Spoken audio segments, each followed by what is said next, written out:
now. Sweet. And What's going on in your neck of the woods? same old. Let's see if this is on, because it usually buffers in, so they're listening to all this right now. Yeah, it says we're streaming on YouTube, huh? Yeah, man. That's my easy route. I've been getting in a lot of trouble with Facebook. Does that mean that me just talking to myself for like the last 2 minutes was on YouTube, just somewhere floating around? Probably not. Just only when you we kind of connected together. That's why right away I was like, this is probably going straight out to YouTube. So here we are, David Adorno Sales Podcast. My friend Bryce Vance. Happy to be here. Is it a year ago in October? No, it's a year ago last month that we met in Dallas. Yeah. Oh man, because we met at, what did we meet at? MDM? Right, 2019. Yeah. No, 18 it would be. Something. It's been a while. So, what's been happening? I haven't seen you since then. It's been a while. Oh, work, I started this podcast. Yeah. Good. Yeah. I clearly have podcast equipment. I haven't started using them yet, but I've got them. Right. Let's see. We've got a book in the works. I've got 3 podcasts that we're working on designing to put out. We've got a bunch of clients that we're helping in different spaces. I've got a couple digital courses that are coming out soon. And then normal FOA stuff, man. Just dealing with stupid. Really? Yeah. So you're not just like me. You're designing your podcast. I just, made a pretty little screen on Canva and jumped online and started talking. I go in a really kind of free form, just kind of, I had the whole AFID ID team. That's something I've gotten involved with is Cody Rain and his sweet. masterclass. So that was one of my first, my 8th or 9th episode was pretty much the whole team came on and we were just kind of talking and throwing ideas around and stuff. So it was kind of interesting. Cool. So what about you? How about, like I said, this is mainly, I try and hope that I'm reaching, people that are out there working, and like I said, while I was waiting, it was like, this is for you guys who wake up and the alarm clock goes off and you're like, oh no, I got to do this again, to try, because we don't wake up like that, right? You don't wake up like that. I don't, I mean, not unless I had one too many the night before, but. Well, there's reason then. There's a good reason. But these guys, I feel, I know when I was doing it, that alarm clock went off and I'm just like, oh no, just working for the JOB, the jerk off boss, that's what I was talking about. So. No, today, that's actually kind of funny that you bring that up because today I did not want to get out of bed this morning, but It wasn't because I don't love what I do. It's because I was up until like 5 last night for the 3rd night in a row. Right. So this morning comes around, I'm like, sweet Jesus, I just need a nap. I just need a nap. He was like, I can't nap. My son's got to go to chorus today. And there you go. Hence the energy drink. I am constantly. This is one of the constant pictures you see on my podcast. Coffee. Yeah, coffee's a good one. Coffee's a diuretic, though. Really? Yeah. Yeah. That's why I only have this for an hour. Yeah. Yep. So tell me about like how you've built this podcast. Like what's the message we're trying to get to all these people? Is it how to go from employee to CEO? What's kind of the idealism? Yeah, well, at least, employee to solopreneur, how to get to the point that you go in there. Like, I love that. I forget what commercial it was, but, the scene is this girl is walking in, she's holding a cake and she's got this ear to ear grin. She's just completely happy. She goes in the conference room and she drops the cake on the counter and they pan into the cake and it says, I quit. So that's the thing, what I'm saying? After that, we'll probably develop, once, because hopefully someday soon, we'll have some of the, 9 to 5ers that'll come in and we'll talk about, their woes and everything like that. I'm in the early stages. I never really used my YouTube account, so I got a whole 4 subscribers right now. I don't use mine for anything but uploading stuff. Like Really? I use it to host course material. Right. So like I use the unpublished or unlisted section a lot. Right. But I almost never use YouTube for what I should. I really should get on that bandwagon. I just haven't done it. Because I use LinkedIn, Instagram, Facebook. I use all of those religiously. Oh yeah. But YouTube, I'm slacking on YouTube. I'll be honest. I need to get my YouTube game up. Yeah, I got a document I could send you that can help. Are you good with SEO? That's basically what it's about. It's called 3-valve algorithm for method ID. And gamification works really well on YouTube. But where we just haven't put it. Gamification? Mm-hmm.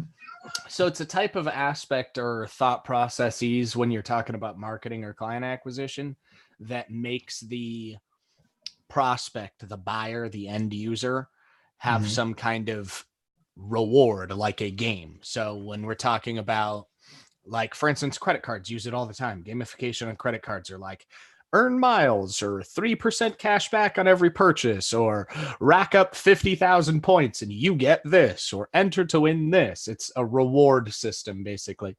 Matt Ganzak actually built out a new program. I think it's called My Credits, if I remember correctly. Oh, okay. Yes. That's a game. That's gamification. I actually have like $5 or $6 on that platform. Nice. Yeah. So I never put in my information. So it's like, definitely go back and watch because he's really good. So I learned that's gamification. Yeah. Sounded kind of like lead magnet kind of deal too, except a little bit more advanced maybe. Sort of, kind of. Gamification's about turning the prospect's journey into a quote unquote game. Right. Now, rather than them coming in and saying, oh, I want this product, so I'm going to put my information in, talk to this person, buy this product. Now it's, I want this product. I'm going to put my information in. Ooh, I have a chance to win something. Or, oh, I got recommended for this. Or, oh, I got sent over here. While that process is going on. And then at the end of it, they're like, cool, I got my product. Oh, right. And I've got 20,000 points. Neat. Pretty cool. That's a nice concept. I like that. So let me get back to the program here. Tell us about your journey. Tell us about how you started. Which time? What was it like when you were a 9-to-5er? Which time? Let's see. I've started over 3 or 4 times. Really? Yeah. Tell us about that, because that's kind of important too. You know what I'm saying? Like even Ryan has talked about it. He made it big in loans, and then he went to jail. He came out and did it again. Lost his license. They gotta know that happens too.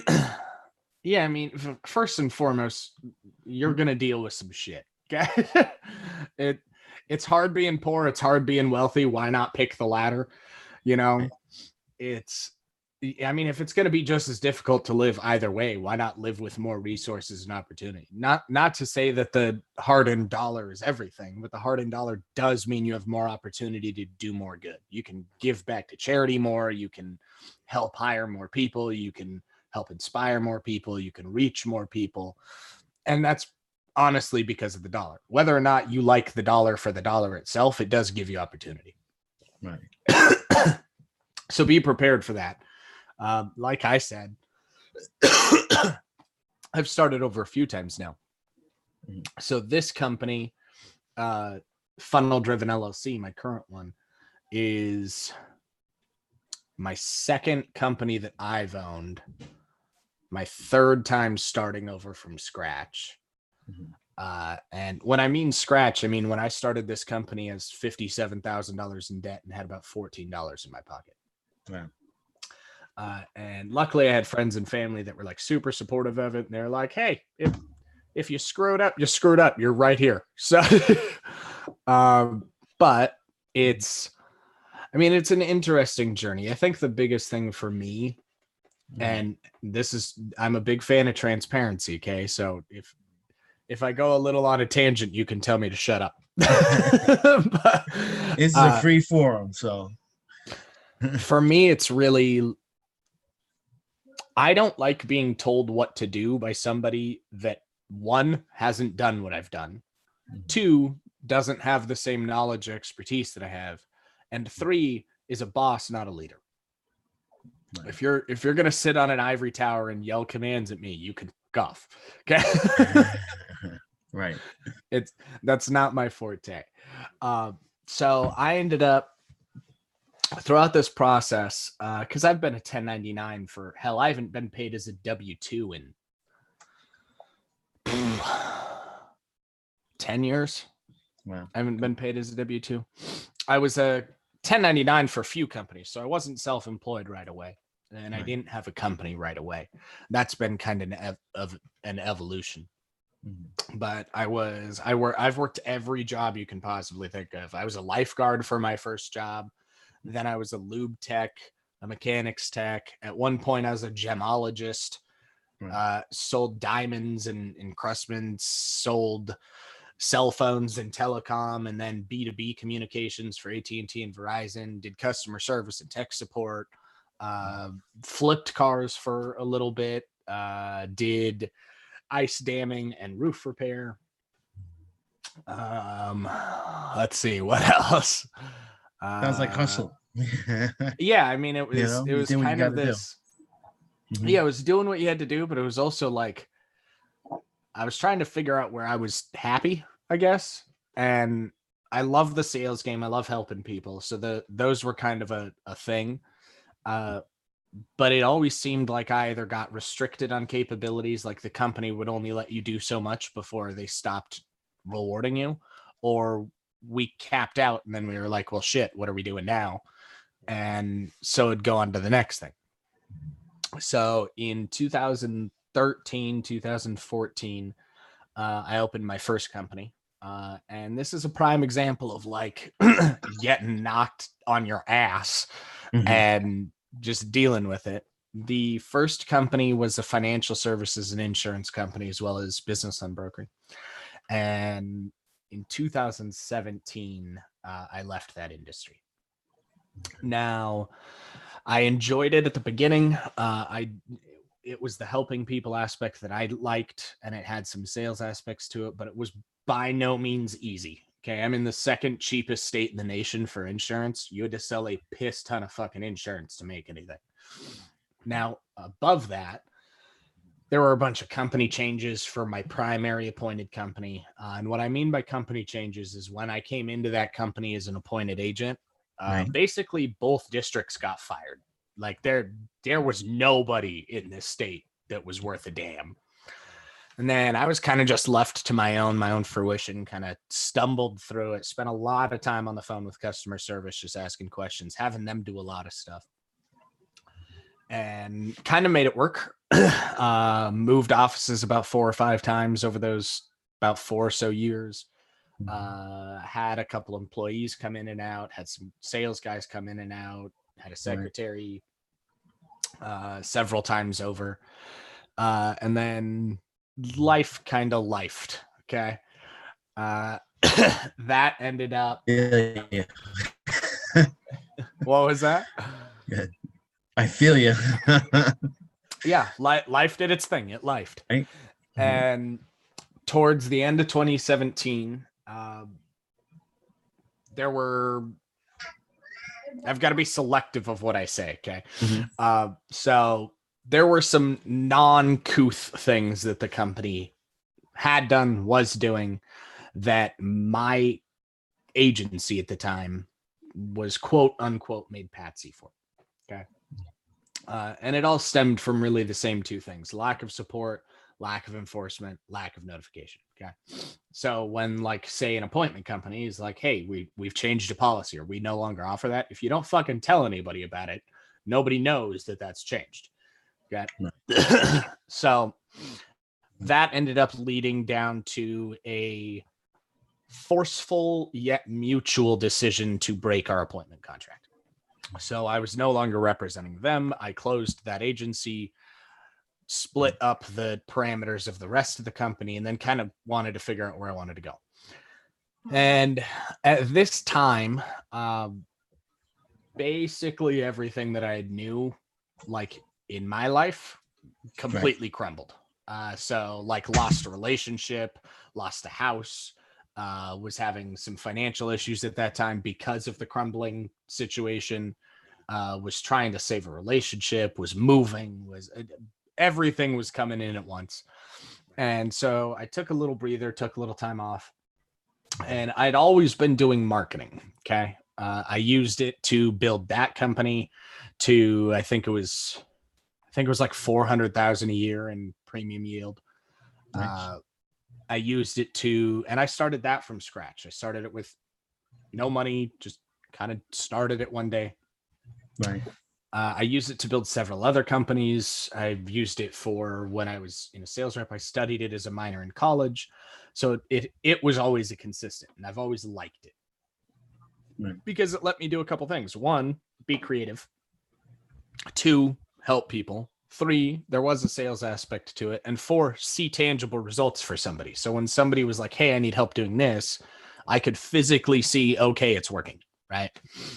And so I've always enjoyed it. So I was tinkering around. I actually kind of fell into doing this as work.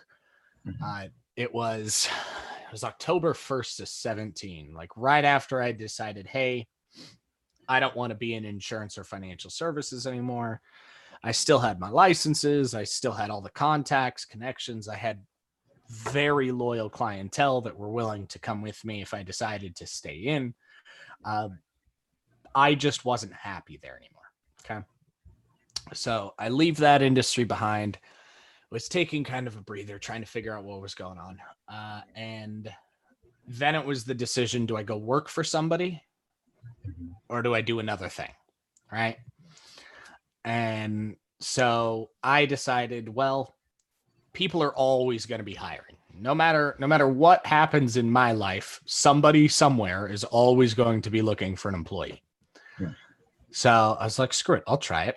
And it was actually a culmination of kind of a really dark place, like in my life. And then seeing some of Stuman's stuff and my history in just playing around with it, and some friends that I'd made online that culminated into this company really starting under its name. Because at this point, I was still a 1099 for Social Paragon. I had made some affiliations with some funnel guys and some marketing guys down in California. Right. And I was still doing it myself.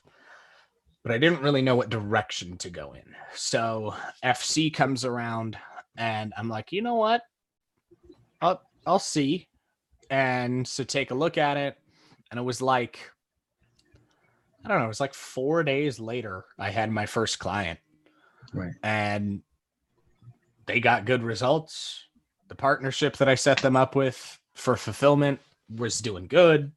Right. And weirdly enough, it ended up being something that all along I knew I loved doing, but I never really dedicated a whole lot of time to. So, now we're here. It's 2 years later, and we're in 3 countries, got a bunch of stuff going on. We're dropping I've got a book in the works right now with Hillary. She's a rock star, by the way. If anybody needs to get a book written, hit up Hillary Jostrom. She's a gangster. I was actually just texting her on Instagram because I saw she put up a picture that she's in New York City. Yep. I'm like, wait, what? What? Mm-hmm. 20 minutes away, 40 minutes away. But she was already at the airport, so I called her too. Unfortunately, that would have been awesome to meet up with her. Yeah, so she was in New York for a few days. I know Tom got to see her. Right. She went and got a New York tattoo, and it was really just FaceTime. But right. Very cool. So 3 businesses employed each time, right? At least 1099 or? Yeah. So pretty much everybody in this company right now is a 1099. No. I'm talking about you in between. You said you had 3 businesses so far. You restarted 3 times. Oh yeah. Yep. You go at least 1099 in between, right? Got to make ends meet, pay bills. I wouldn't even say necessarily. I mean, the first time, yeah. But going from the insurance agency to this, like I didn't do anything in between. Right. Okay. I just evolved to this, so to speak. And that was kind of terrifying, to be honest, because I was in an immense amount of debt, had to sell that prior company. And from there, kind of, I don't know, it was more like a feast or famine situation at that point.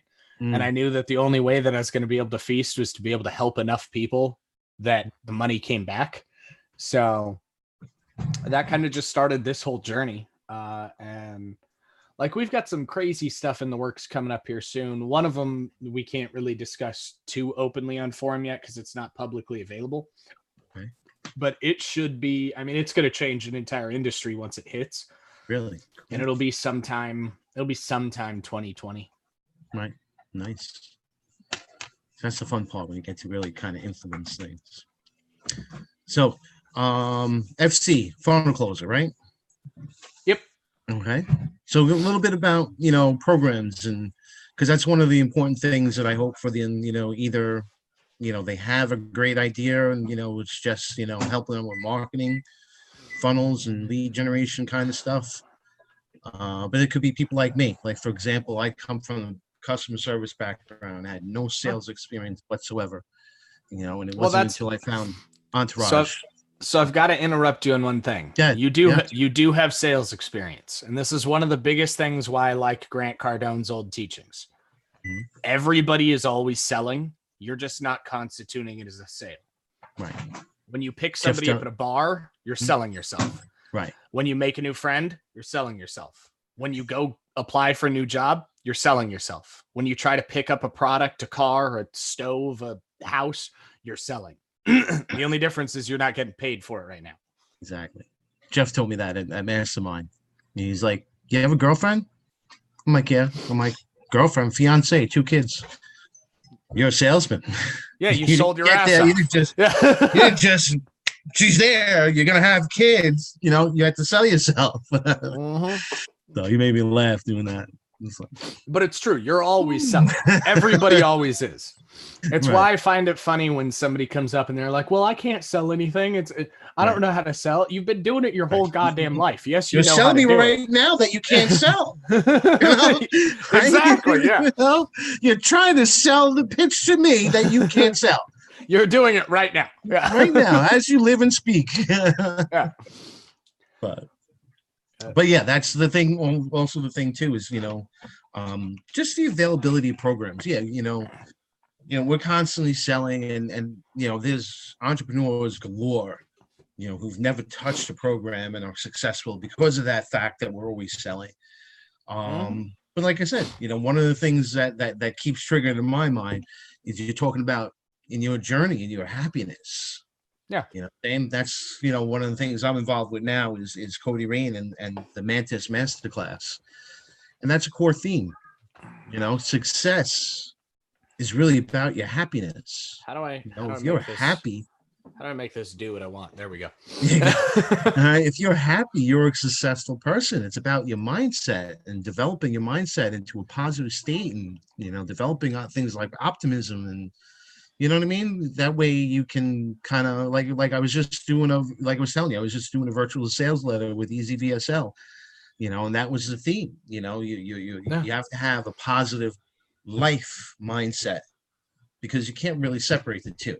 You can't be negative in your life world and your family, let's say, and then be a positive businessman. They don't line up very well, and then optimism. Where you don't quit, you pivot, it's like, one of the documents I was reading to do the sales letter was talking about how, my thought, your optimism, when you a client calls and says they're either selling the business or retiring, it's your optimism, that ability to step out of the box that's going to get you the referral to the new business owner, or, you're going to go out and find new business. Or you buy it. Yeah. Maybe that's going to give them a better offer. You know what I'm saying? It's all these different things, that optimism and positive mindset. If you're all negative about it, you're just going to go and cry and get milk. Oh my God, I just lost a client. He's 40% of my income. you know? Well, and I think that's so there's two things that I really like that Jeff has helped me with, and he's one of my coaches, Jeff Ducharme. Right. Fabulous guy. Didn't want to butcher his name. I'll be honest. I'm bad that way. No, he's been great. It's been a pleasure being one of his students and getting to know him and become friends with him. But there's two things that he's told me that really kind of stick with you. And the first of those is we're talking about mindset, and we're talking about like getting hit and making things happen. And he's helping me with some stuff that we've been going through. And one of the first things he says is, I don't give a shit about the numbers right now. I care about one thing. And so does anybody else that's going to listen or see this. They care about the fact that you can be hit as many goddamn times as you can, and you're going to figure a way to make that work. If you can overcome an objection, that's what I care about. And he puts it into an example, and he's like, let's say you're pitching an investor, right? I'm like, okay. And he's like, any experienced investor is going to want to see a number, but that's going to be maybe 1 to 5% of the entire time they're going to listen to you, because they really don't give a shit about that. If the math makes sense at face value, the math makes sense. What they care about is that if on Tuesday night at 11:59 p.m. shit hits the fan and you lose $50 million for something that you're holding, that you're going to figure out how to fix that week. That's what they care about. And so it is really kind of that mindset shift. Right. And it's kind of a funny self-realization. I was on Tate's podcast yesterday, and we were talking about this a little bit. And on that podcast, mindset came up, and I had brought up, I'm like, it's kind of a funny realization when you recognize that stuff you're going through today that just seems like day-to-day normal challenges, FOA stuff that you're going through, would have made you shut down completely 2 years ago. And so it's kind of a weird, we don't have the ability as people in society to change everything that happens to us. We have the ability to change how we react to it. And so it's kind of weird when you recognize that and you're like, holy crap, you're right. My mindset has completely changed. And hopefully for the better, right? Because, it could go, sometimes it's such a slow kind of thing sometimes, I think, that you don't even realize it.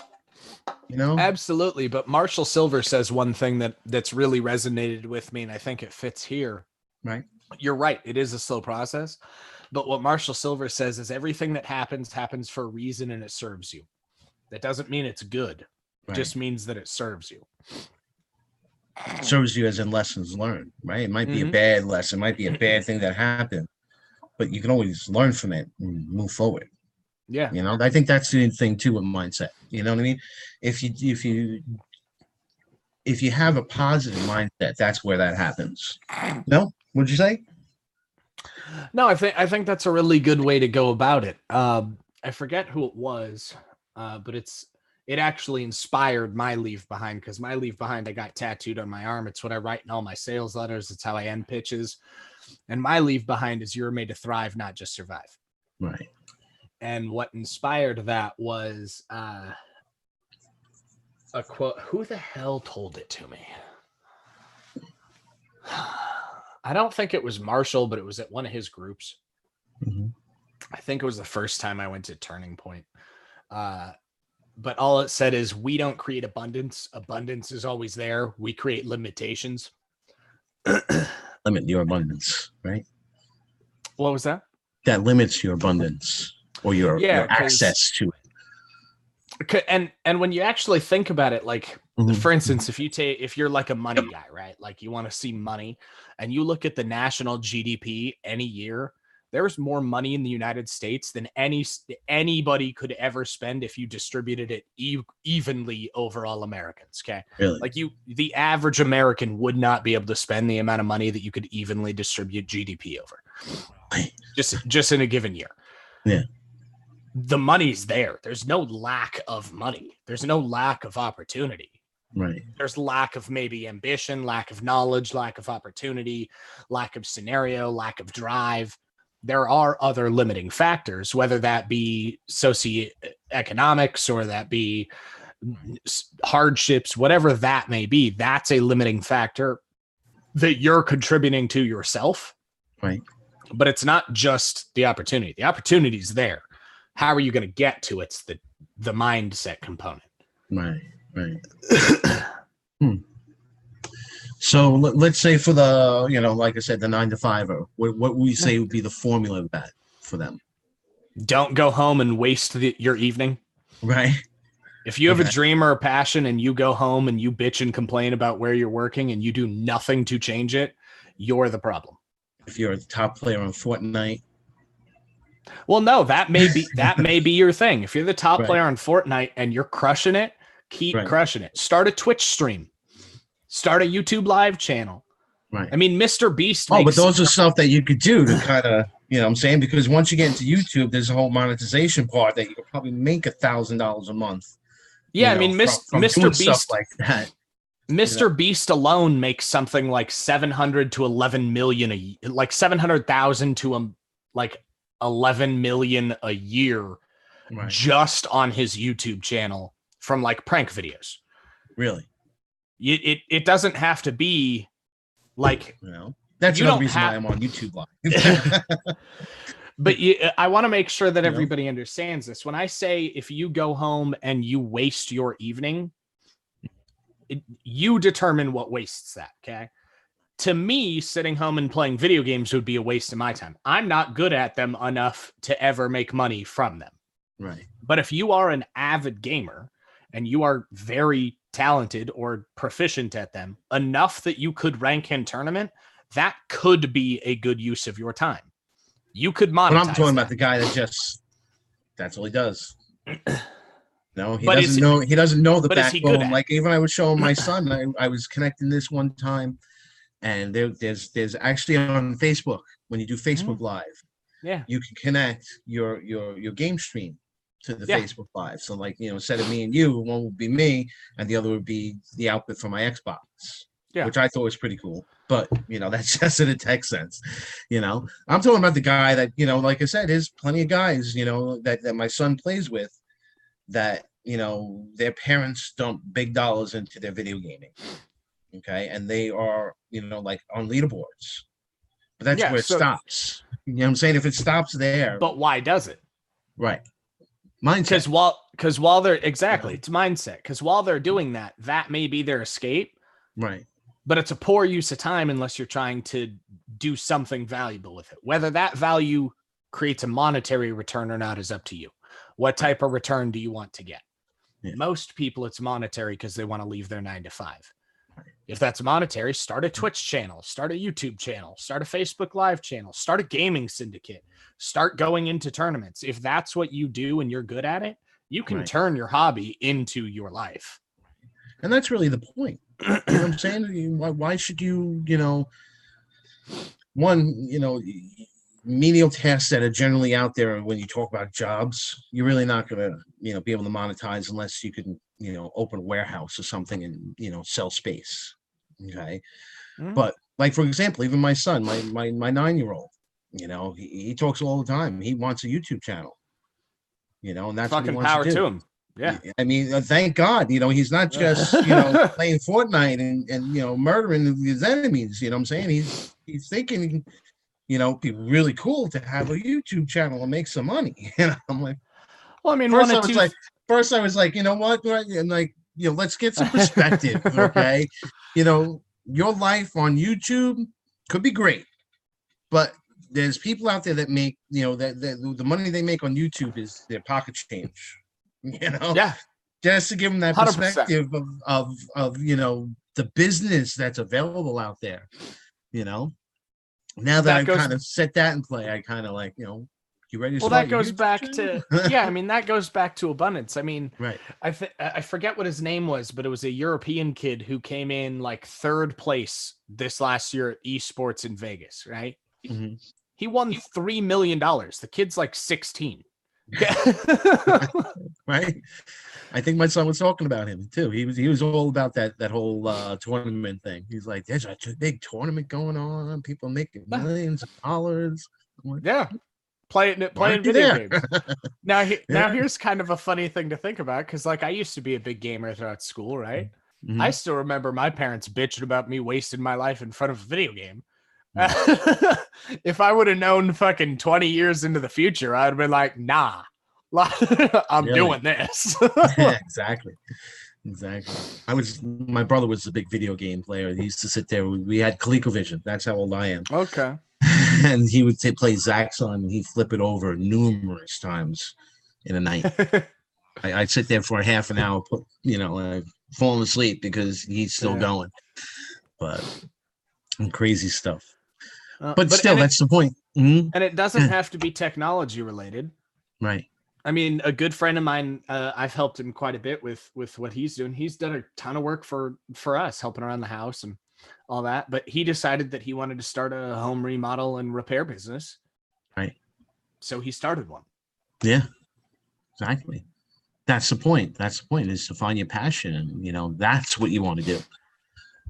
Like me, I like helping people. That's one of the reasons why I started this podcast like this. You know what I'm saying? Like I said, my dream is that, some people will come out of woodwork, have questions and come on, and this will be a 3-way conversation, and be my guest, myself, and this person, and helping them to see the opportunities that are available, different directions that they can go through. 6 months later, they come back on and, there's a report about how things are going, stuff like that. I think it's important to note, though, that there is no such thing as a get-rich-quick scheme. Okay. None.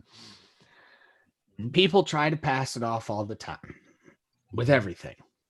And while it is true that in a lot of those, there have been people that were wildly successful quickly.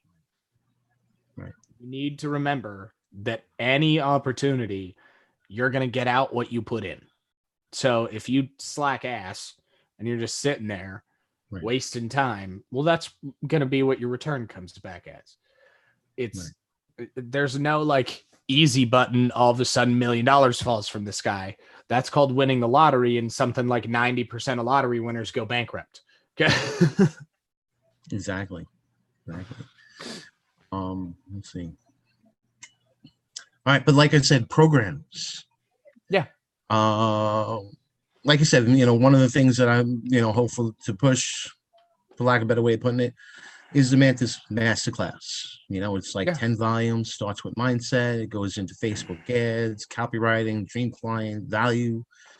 It's all broken up for them. And we actually, go through it with them to make sure they get the most out of it. What's your experience been with programs? I know, we're both from Apex Entourage, right? I was saying in the first part while I was waiting that you were Push to Excellence at one time. Yeah, I'm now in Apex Executives. Yep. Okay. The whole mentorship angle, because I think people need to understand it's one thing to have, an idea that you bring in to make a business grow up. But, even like, for example, Ryan, Ryan is, has been with Ed Milet, Andy Vasella, I think he's with, there's a whole bunch of Frank Kern's one of Ryan's coaches. Frank Kern's one of our indirect coaches. Frank's been a gangster. Mm-hmm. And the executives, right? Yeah, so Frank isn't in the executive team. So Jeff Ducharme is, Thomas Keenan is, Ryan is, Andrew Amons is, who are the other coaches? I know I'm missing somebody or a few somebodies. Anyways, so I don't get distracted and stick on that note. So yeah, I'm part of Apex Executives. It's been great so far. It's worth every penny and more easily. But I do want to kind of recognize that a couple things. One, you don't have to go to like the Bentley of masterminds and courses to get value from it. Right. First off. Second off, I'll be the first to tell you, I've learned far more from personal development, personal coaches, personal courses, and mastermind groups than I ever did through school, college included. Right. And the reason for that, and I enjoyed college. Okay. I didn't finish to get my degree. I think to this day, I'm like 6 credits shy of my degree. Because I left like the end of my 4th term. Probably should have stayed the extra month or so and just done it. But, hindsight. The difference is it can really be described as in institutions. And this is why I think our education system is failing us. Okay. Like wholeheartedly. It was designed to create factory workers and replicatable people. That was its sole design. Right. We're still using that same format today. School is not necessarily a place for the smart. Okay. School is a place where if you need a bunch of people to follow direction and do a task, yeah, you'll find a lot of people that do that. And there are some highly intelligent, smart people in school. Right. But unless you're in a specialty degree program, so like medicine or law or engineering, college, you're really learning from people who were taught to teach this 4, 8, 16 years ago. Whereas if you go get the same type of programming through personal development, personal education, a mastermind group, a course, one-on-one, tech school, any of those, you're learning from people actively doing what you're trying to do today. Right. The education's different. Right. What I learned in marketing at BSU, while it was valuable, is about 20-year-old shit. Right. What I've learned from Frank Kern and Ryan Stewman and Dan Fleischman on stage and what some of these other guys coming in, like Billy Jean, what we've learned from working with them, studying their programs, actually masterminding with these people is shit that works today. Right. Go home and implement it. Yeah. Because that's one of the things, like I said, I am a firm believer of that whole invest in yourself kind of aspect. I'm ready, willing, and waiting, to do some stuff on my own, and but not something you got to go to, some college to learn. I actually have a friend. The only reason why I advise him to stick with it and get that lion attitude and slay the gazelle, as Eric Thomas would put it, is because he's writing his thesis. He expects to have it done by February. Yeah. Get it done. Suck it up, beast mode and do it. But guess what? You also, want to do some marketing now. You're getting involved with an affiliate program that's, getting rather successful. Yeah. You got to figure out how to do both. You got to have the eye of the tiger and fight. Because guess what? Come February, March, April, you're going to be down easy street. Your thesis is going to be done. And you're just going to be ready to rock and roll, So it's, just seemed like a no-brainer to me when I talked to him. You know what I'm saying? It's just like, this is what Eric Thomas and all these motivational speakers, Ryan himself, you got to suck it up and bust your ass like your hat. You're tired. Yeah. You'd rather spend time with your wife, but fuck your excuses. You got shit to do. Yeah. Get it done. You're in the home stretch.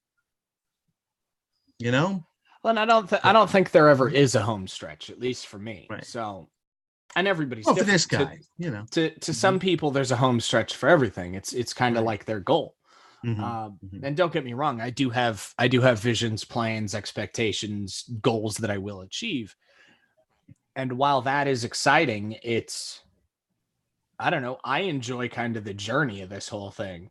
Like, even when shit hits the fan, like, you've got to figure out how to fix it, because it's not just you that's dependent on it. So how do you fix it? Well, once you fix it, then you can fix it again. You've already been through the shit. Big deal.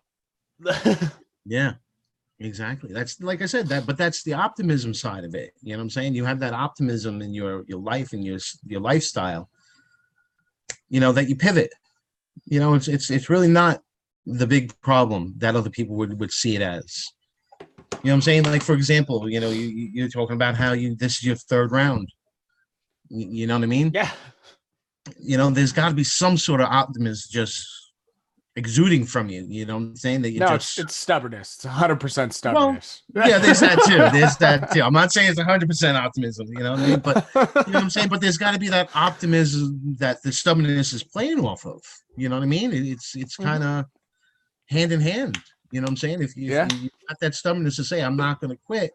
I don't want to go back to the 9-to-5 workforce, and just punch clock every day, which I'll be honest, I tell everybody, if you want the easy life, stick to the clock, punch the clock, you do your 8 hours, you go home. I remember my first part-time job. Right? You do overtime, right? It's why I find it funny. There's this meme that goes around that I forget who it is. I think it's Sam Elliott is the picture. And it shows this person saying, I worked 40 hours this week. I'm tired. And then it's just him like drinking whiskey. And it says, I remember my first time job. And the first part-time job. I apologize. Right. It makes me laugh every fucking time because for everybody that's watching this, if you haven't already experienced this, you will. Okay. You're going to complain and bitch and moan about working your 9-to-5, whether it be 5 hours or 40 hours a week, and you're going to be tired. Right. And then the second you start doing your own thing, you're going to be working like 120 hours a week and be totally cool with it, even though you just worked 3 times as fucking much than you would have when you worked for somebody else. And then you wake up and say, I need a nose to get through the day. Yeah. And then you wake up and you're totally surviving off of caffeine. But you're loving it though. That's the point. You're happy. You know what I'm saying? It's not that, like Fred Flintstone. I remember when I was a kid, they used to have that episode where he's working overtime and he's, got the toothpicks in his eyes. Yeah. And he's just like, me and you would be like, all right, put them in. These eyes gotta stay open. We got shit to do. You know what I mean? It's just, that's what I want people to have. And I do truly love what I do. Yeah. Right. Right. I do that all the time. Like, probably after this, I might take a nap because, like I said, I've been up 12, 13 hours already. You know what I mean? But it's like a lot of times it's like, you know what? I got shit to do. I got things I want to get done. I got people I got to talk to, prospecting and all that kind of good stuff, and it just drives you, you get passionate about it. Right. You definitely do, especially when you start seeing results. Like it's a weird change when, because you're going to get paid. Okay. But it's kind of a weird change when because that's going to happen. That's not what you're looking for necessarily. Right. Your result is like, okay, for me, like we do digital marketing, app development, content creation, and et cetera. Right. So when we build out a campaign, like our excitement is as soon as it launches, we're like, let's see how this beast does. And then when we see it get the results that we want or better than the results that we want, we're like, yeah, that's right. Right. Because that we know immediately that if our client does what they're supposed to do with the opportunities that we're connecting them, it changes their entire life. Right. Where if we weren't there doing that, it wouldn't have happened. And that doesn't mean that there's not challenges. Like last night, somehow Instagram posted the complete wrong story to a client's account that had nothing to fucking do with the client. Really? Okay. And now we're locked out of one of their Instagram accounts because we can't figure out how to recover the thing because it's got no recovery and Instagram doesn't have customer service. Right. I'm mad at you, Instagram. Figure your shit out. Okay. And so there are challenges that come up, but in this instance, we're just pushing content to different areas so that they still get the same tangible result. But we have to take responsibility, even though it's not our fault. We didn't build Instagram. We didn't screw up Instagram, but because we're the ones managing it, we're going to take responsibility for it. And we're going to figure out how to fix it. Whether or not that means we make a new Instagram account or not is irrelevant. Right. Yeah. That's kind of where I've been. Like I said, yesterday, I got into, learning about intent-based branding. Okay? IBB. Good stuff. Yeah. So a lot of times the AFID ID team, they'll go live and I'll share it on my wall, just to break into that extra, exposure and have that running on my wall. I got up this morning Went and saw a new group that the A15 put out. Was like, all right, this is cool. All of a sudden it says, your session has expired. Oh, I've been down this road. I've been having a lot of trouble with Facebook lately. Yeah, me too. That's what they said. They're messing up across the board. Yeah. For some reason they tagged, one of those live feeds as spam and locked me out until Thursday. Facebook jail. Yeah. Oh yeah, I'm in the clink. Now and it was just like one of those things. What do you do? So you're aware, sharing the team's info to your wall is not part of IBB. That's called the whip effect. Right. So IBB is intent-based branding, meaning that all of your content, your videos, your posts have an intent to a resolution, meaning that like step 1 is information, step 2 is value, step 3 is Q&A, step 4 is call to action. Like that's an IBB sector. Okay. Whip effect is taking organic content from say group 1 and sharing it on your profile so you get cross exposure. Right. But it still doesn't that still break into the algorithm and boost it a little, let's say? That's why I was thinking algorithm wise. Sort of, kind of ish. Yeah. Remember, organics on Facebook, if we're just talking Facebook, organics only share to a percentage of your friend list. Right. So if you have 100 people, let's hypothetically say that you're running at 5% exposure, right? That's your impression count. 5 people are going to see your post. Okay. So the higher your edge rank is in Facebook, so the more relevance, weight, affinity, and acuity that you get on any post, which means the faster you get shares, likes, comments, reshares, whip effect, the faster that happens, the more people see your content. Well, that's what I'm saying. That's the effect it has on the original live. But that's not IBB. Okay. It's called the whip effect because when you're you're using EdgeRank's algorithm to take this piece of content, and boost its results so more people see it. Right.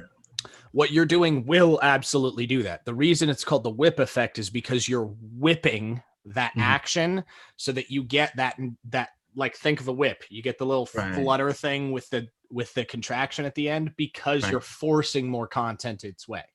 You're creating the edge rank for that content. Right. That's why it's called the whip effect. IBB in and of itself, you can use the whip effect for, but IBB in and of itself is designed to create value ladder propositions through advertising. Okay. See, I got to do more research on it. I'm a novice on it. Like I said, I've only been, messing around with it for 3 months now, maybe. So I got a lot. They're similar, but they work in a different way. So like a good example of IBB is like, let's say you were doing a VSL, right? But rather than doing a whiteboard VSL, you were doing like a face-to-face like this. And in it, you were like, let's say that you were talking about, here's 6 tips. Like, I'll give you a fake example. 6 tips to boost your SEO organically. Oh, by the way, before I forget, if you want to learn more about what we do and how SEO can help, go visit us here at seotips.com. So tip number 1 is, so you've got your pattern interrupt, you've got your content and your value drop, you've got a soft CTA because you're not going to put a CTA in the actual video, and you're going to run video and content for engagement. And that engagement's going to build your audience automatically. You're going to get market penetration. You're going to get a high edge ranking because you're utilizing their algorithm for what it is. And then you're going to get that back end so that when you hit retargeting, remarketing, content distribution, or actual calls to action, you actually have a leverage point. That's a lot more than 5 cents. But like I said, it's been, like I said, Cody's been one that's been, pretty much going out several times a week. We got other guys that are on every day. And that's what happened to me. Like I said, they were one after the other, and I was sharing them to my wall. And then this morning, your handcuffs. See you Thursday. Yeah. But I think I'm finally out of Facebook jail on groups. I was in Facebook jail for like a week or 2 because they said I couldn't comment or share on any groups anymore. because Yeah. I had done too much apparently in a short period of time, and that's a problem. But so Facebook was all I like, can yeah, none do of pretty that. much is Messenger. Messenger still works. Anytime I try and post, like, or share, Yeah. like I put like and it's there for a second, then it undoes itself. As long as you're providing value, then you're Right. doing the right thing. Right. That's where I look at it. I'm saying? It was all relevant stuff to the master class and, the different, mindset points that we talk about. So I wanted to get it out. I'm saying? I've been trying to build my list. I went from 900 to, I think, as of this morning, I was at like 3,000 and change. Sweet. So I got some people to talk to now. So, Yeah. Facebook, no like. I don't know. Yeah. All right. What do I say? So what do you say? Any final thoughts or anything? Comments for the 9-to-5ers? I think the biggest thing is going to be out, and I don't want to sound brash because I have to tell myself this all the time. Like, just do it. Just Right. go out and do it. Because worst case scenario, absolute worst case scenario, let's say you put yourself out there and you absolutely tank. Okay. Right. Somebody's still looking for an employee. You can always go back. Yeah. And that's absolute my thing worst too. Case scenario. That's my thing too. I was talking to a buddy of mine. Was it him? Oh, I was talking about, running a program, in a local facility we have nearby. And, these are people down on their luck, what I'm saying? And they can't find jobs for whatever reason. I said, I'd go in there. I would love to go in there, what I'm saying? And show them how you can have $100 idea. And if you put the work in, you can be making $100,000 a year come 12 to 18 months later. Well, easy. And it's not Facebook ads, like, you could do $1 a day. If you wanted. Yeah. You know what I'm saying? Yeah, me and you, that's too low for us. But you know what I'm saying? Just as a 9-to-5er who's just got an idea and they're getting out there, one, they're not going to be able to afford guys like us right away. They're going to have to do some stuff their own. And you don't have to drop $20 a day. You could drop $1 a day. And let's call a spade here. You don't have to reinvent the wheel either. Like, you don't have to make a new industry to be successful. Like, book arbitrage is a great example, right? Right. Like, you can literally, all book arbitrage is you open an Amazon store, you open up an FBA account, and then you buy books that are not Prime and sell them to Prime members, and you make the difference in cost. That's all you do. You do it all day long. You can make like 400% margins on textbooks. Really? You know what I'm saying? There's so many different ways. Like I even saw a guy on what's a new one? TikTok. Okay. Yeah, TikTok. He was coming on. He's like, watch. He's like, I got $200 in my hand. He's like, watch what I do. He's like, you don't go to college. Don't do this. Don't do this. He's like, I'm going down to the outlets. He goes down to like Nike outlet down there, and there's a big sign, and he focuses on it. Buy one, get one free. Sell the other one. Okay, so he goes in, he buys 4 pairs of sneakers, and he goes and puts them on eBay for $200 a piece. Mm-hmm. Meanwhile, he only walked in there with $200. Yeah. Right. He shows that he has a rack in his house, in his closet, all filled with sneakers that he's bought this way, and he just sells them on eBay. Yeah. It's like Gary Vee says, one of the most important ones that sticks in my mind, $100,000 a year is a piece of cake these days. You just got to find your niche. You got to find your thing, and then from there, you know what? Once you make $100,000 a year, you keep your shit small. You keep within your margin, have probably 50 to 75,000, hopefully, in expenditures that, that you in the black. Then you go do whatever you want. Then you go and open VaynerMedia, and you know what I'm saying, and go crazy and really, start killing it. This is just about getting your foot in the door. Yeah, and it doesn't have to be something crazy. Like it can literally be reselling other shit. Right. That's one of the big things that you see on his channel and that at TikTok too. Him going to garage sales. Yeah. And buying a box of shit for $30, and each piece is $30, $40, $50 a piece. Mm-hmm. And he's putting it up on eBay. Yeah. It's not a big project these days. When I was a kid, that was the advice. You got to have 3 to 5 years of budget in your bank account. Think about kind of the basis that the technologies open up. And for all you people watching, keep this in mind. We've got services that allow, like the internet's changed the game. Okay. Like say I've got a good friend of mine who's a fitness coach.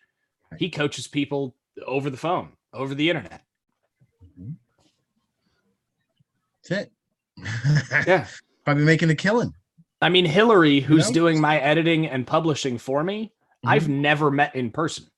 Really? Or I have, and I just don't remember. And if I have, Hillary, I'm sorry. I'll see you at FIF, I'm sure. Right. But I don't think I've ever met her in person. I've talked to her on the phone. I've talked to her online. Mm-hmm. We've gotten recommendations, but it's all virtual. Like I type up an outline, or I type up or set up something for her to review and electronically get it to her. She does her thing, gets it back to me. She lives in, I think, Texas. Yeah. Yeah. I'm pretty sure. Yeah. I'm in Idaho. That's exactly the point. Like right now, you're in Ohio, if I remember correct, right? No, Idaho. I'm in New York. I'm even further away. Really? We've met once. Yeah. It's a small world nowadays. It is. And there is, what I'm saying? It's not really, you got to be, elbow to elbow, shoulder to shoulder with everybody. Mm-hmm.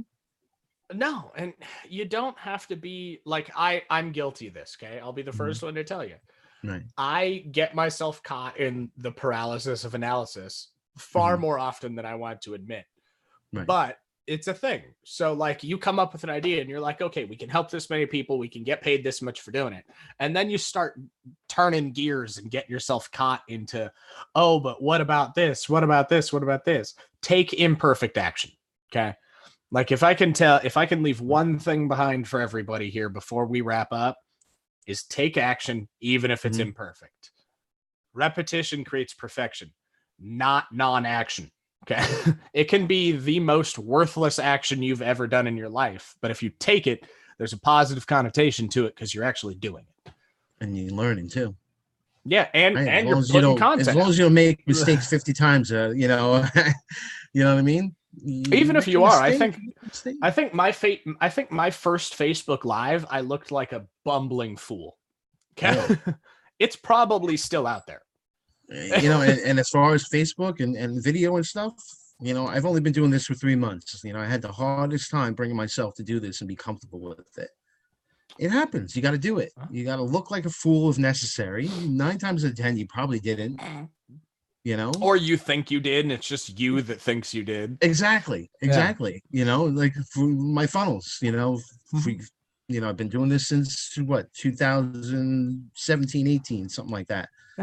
Yeah. I never put video in my funnels because I couldn't bring myself to make the video. VSLs, bro. Yeah. I never knew about that back then. I wish I did, now I have both. Now I can just sit there and go on YouTube and record something and put it in a funnel, or I can sit and take the hour and make a VSL for it. You know what I mean? There's options, Yeah. Overhead. Just as a tool to help you out, because I know you're using Easy VSL.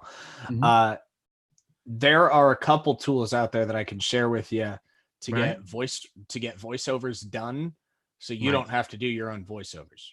Okay, that's the IBM Watson thing, right? Maybe. Yeah, IBM Watson's one of them. But you can do like Adobe's got one. Hell, Azure's got one. But there's even some websites out there where you can just hire voiceover talent, like virtually, and get it done. So rather than an hour to create a VSL, it's like 5 minutes and an email.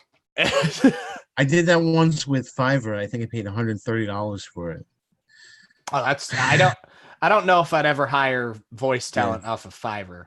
Yeah. But I never used it too, so that's the saddest part of it. I don't move past the model. I don't hire off of Fiverr or Upwork. No. I think there's a place in the market for it.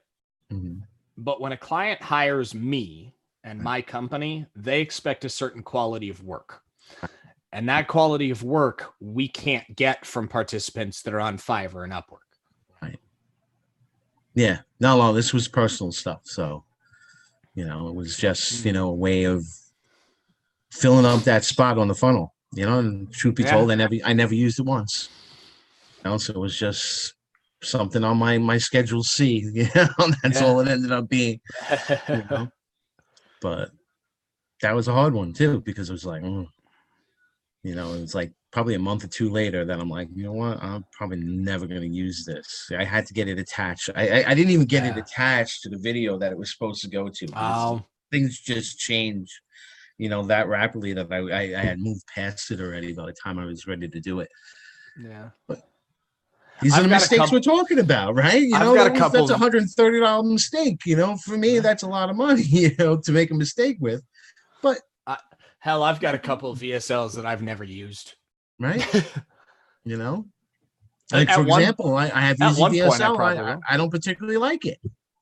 I just spent an hour or 2, hour and a half putting together a sales letter. It's okay.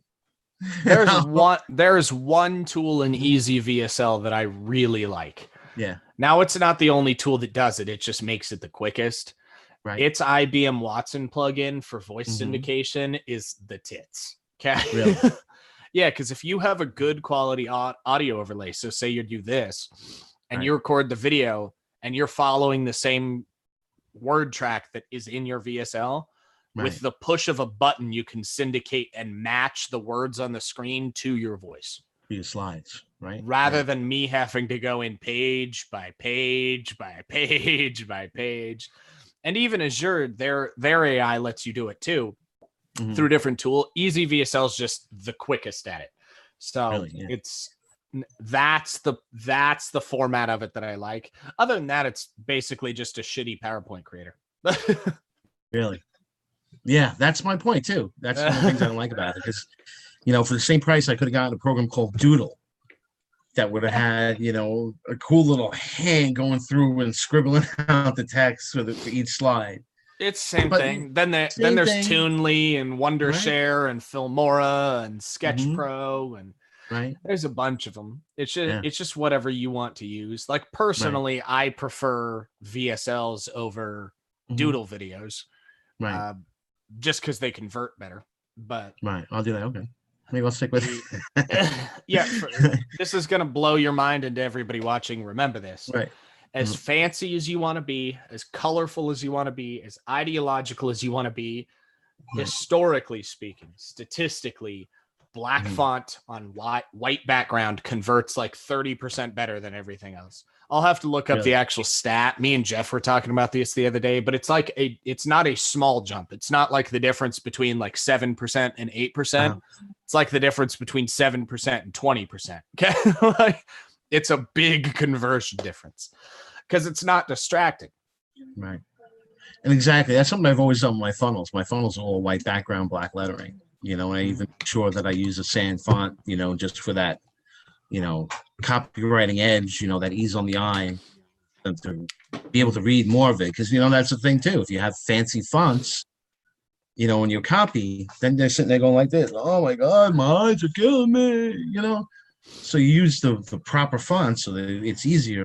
They read more of it, and stuff like that. I never really, went super, super fancy, on a funnel, and everybody talks about it. The people I talk to, they're like, why do you use phone sites? Because it's the simplest one out there. Because it works. It works. I get a white font, a white background. I can put pictures, I can put video, and if I want to get crazy, I just got to get the code for the custom code field. Now I use. Let's see. We use InstaSites, IPs, ClickFunnels, phone sites. I think Captura. I think a couple other ones. We use like 6 or 7 different platforms. Hell, I've got PHP funnels that I've made that are literally source code. Right. Phone sites is the easiest for like lead gen. If that's what you want to do, if you need leads, right. Phone sites is a fabulous resource. Yeah. It's uncomplicated. When you're looking for leads, that's generally how you feel. You want uncomplicated. And it's the only one that I can do it on my cell phone. right? You know, I mean, yeah, this is, hopefully in the future, I'm gonna have lead pages, and I'll have all of them, as they're applicable. But to start off and just to get a message out there and put an offer in front of somebody. Well, and it depends. Keep it simple. Yeah, and it depends on what you're doing. Like, right. This isn't something you can do it in phone sites. Okay. Right. First off, I want to be very clear. You can do it. Right. I don't do this portion in phone sites because I don't have all the material on my phone, which is where I usually make my phone sites. So for things that are overly complicated, like 4 to 11 step series OTO and SLO funnels with like free plus shipping offers and back end captures and bump offers and cross sells, like those I typically make in ClickFunnels or something else. But those aren't for lead gen. Those aren't for your direct to consumer. Those aren't for necessarily client acquisition. Those are for like, yeah, they're not lead magnets. That's what I really do with phone sites nowadays. It's a lead magnet. Give me your information. I'll send you a zip file with some cool information for you for free. Yeah, lead magnets, client acquisition, recruiting, questionnaires, surveys. Those are fabulous on it. But if you're, I wouldn't try to sell a digital course in phone sites. Right. You could. I just don't want to put that much custom code on something. Yeah. But that's what all you would need. You could. Yeah. All you need is a custom code. Right. You absolutely you could probably steal that from ClickFunnels if you had the account. It'd be easier just to publish the ClickFunnels, but you put the embedded code right into phone sites. Yeah, you absolutely could. It's just for me, and everybody's different, but for me, I use phone sites on my phone. Right. That's why I like it so much. When I'm doing ClickFunnels, I'm on a computer. I already have all the shit on my computer. Why not just put it there? Yeah. But yeah, I use phone sites on the web on my computer too because my eyes are getting old. Well, and I mean, there's power to them. It kind of depends how you do it. Everybody's different. Like to me, one of the reasons why ClickFunnels pisses me off all the time is because half the fucking time it doesn't work. Really, really.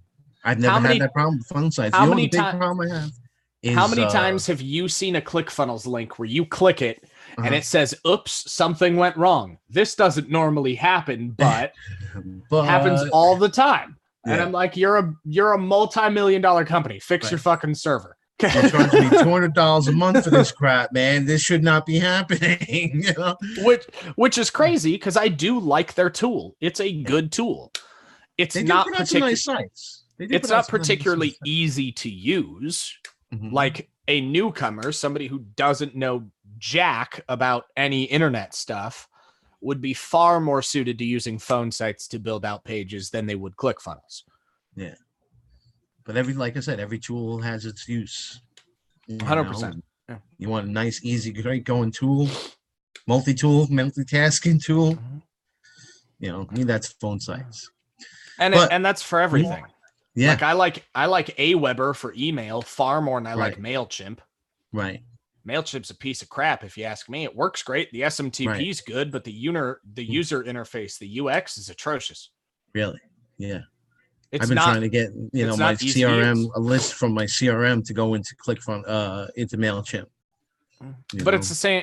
Let's talk CRMs. Everybody's heard the word Infusionsoft, right? Right. Infusionsoft is a very powerful tool. Really?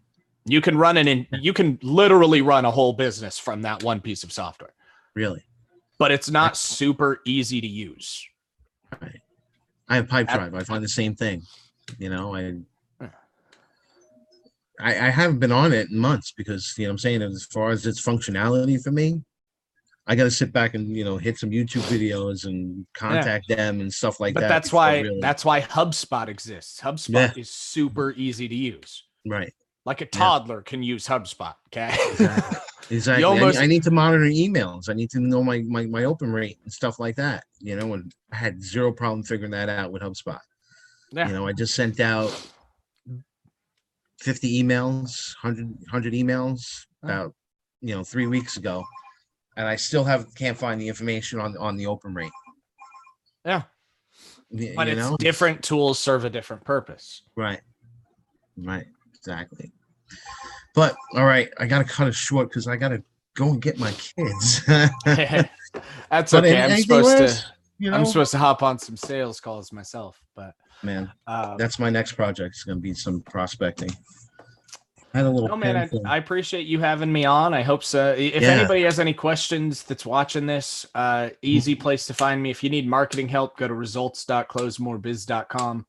If you've just got general questions, you can hit me up on Facebook. It's Bryce Vance.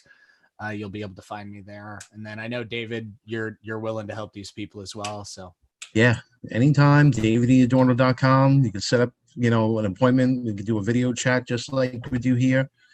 You know, you can call me. Just let me know that you want me to call you. Leave your number, and we'll help you out. Because, like I said, my thing, you know, I hated the 9 to 5.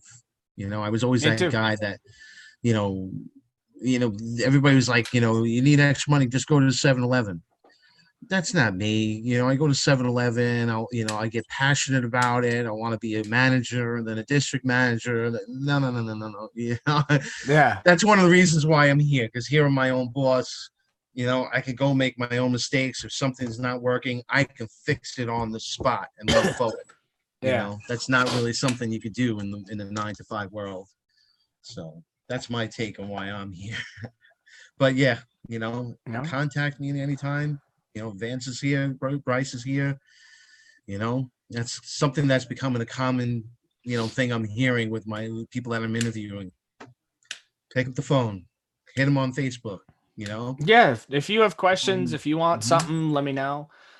If it is helpful to any of you guys, if you go to www.drivenroi.com, you can download a free funnel that works outline. It's like 7 pages. It's an entire breakout of a funnel. It's called Client Acquisition Mastery.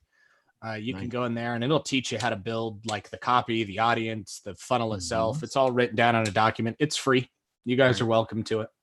Me too. Instagram, you know, you click the link and, you know, I have an offer for a free funnel. Yeah. We're here to help. That's one of the reasons why I do this, is so many people willing to help. I just had Jamie Hyde. Same thing. He's like, he's giving out his cell phone number. He's like, just give me a call, text me, you know, we'll help you out. Yeah. So the only reason I'm not doing my cell phone number is because I've done that before, and then I got an immense amount of spam phone calls from like Bangladeshians, and I don't even know if that's a term, but I think it is. And I'm not opposed to people calling me, but be a real person, not a robot that's like, hey, your healthcare is expired. No, it hasn't. I pay the bill. Like, I know when it's expired. Exactly. I have mine honestly. The reason I don't mention my cell phone, it's on my page, because like I all said, mine's on mine too. I went up to 3,000 followers on my Facebook, friends on my Facebook page. All of a sudden the phone started ringing, you know.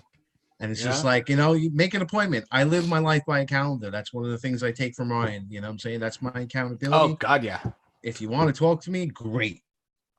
Get on the calendar. You know, when you get to my calendar, you'll see different spots. You could pick what you want to talk about, or there's a 15-minute call, there's a 60-minute call. Take 2, take 3. Yeah, that's what it's there for. All right. But all right, man, it's kitty time. All right. Well, I'm gonna hop off, get on some sales calls. I appreciate you having me on. Let's do it again. Thank you. Definitely. Thank you very much. Let me know if you need anything else. You got it. Same. Peace, brother. Bye. You got it. Bye.